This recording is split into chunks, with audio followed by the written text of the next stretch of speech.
আসসালামু আলাইকুম। হাফিজ আইটি পয়েন্টের তরফ থেকে আমি হাফিজ মুরসালিন।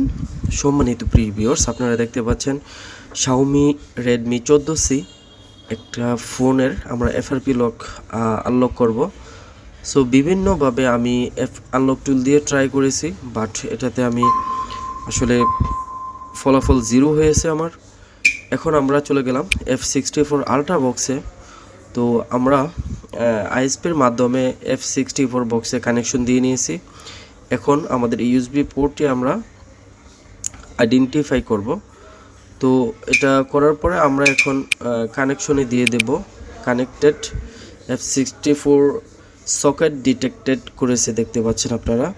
ইএমএমসি কানেকশন সাকসেসফুলি দেখিয়েছে। এখন আমাদেরকে ইনফরমেশন যেগুলো আছে সেই ইনফরমেশনগুলো দেখাবে।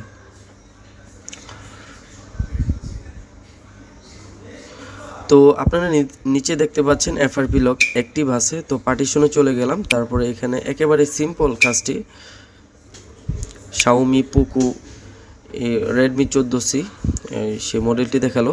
তো এখন পার্টিশনে চলে যাব। এফআরপি তালার মতো যে আইকনটি, এটাতে ফরম্যাট ইয়েস করে দেব। তো পার্টিশন এফআরপি ফরম্যাট সাকসেসফুল দেখিয়েছে। এখন আমরা কানেকশনটি আবার দিলাম যে আমাদের কাজটি সাকসেসফুল হয়েছে কিনা সেই বিষয়টি দেখার জন্য। তো আসলে আনলক টুলের মাধ্যমে সাপোর্টটি নাই, এটা F64 দিয়ে করতে হয়।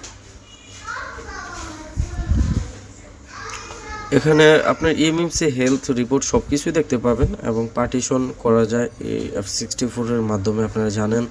তো এখানে এফআরপি লক নট অ্যাক্টিভ দেখিয়েছে। তো এই ছিল ভিডিওটি কেমন লাগলো জানাবেন। আসসালামু আলাইকুম।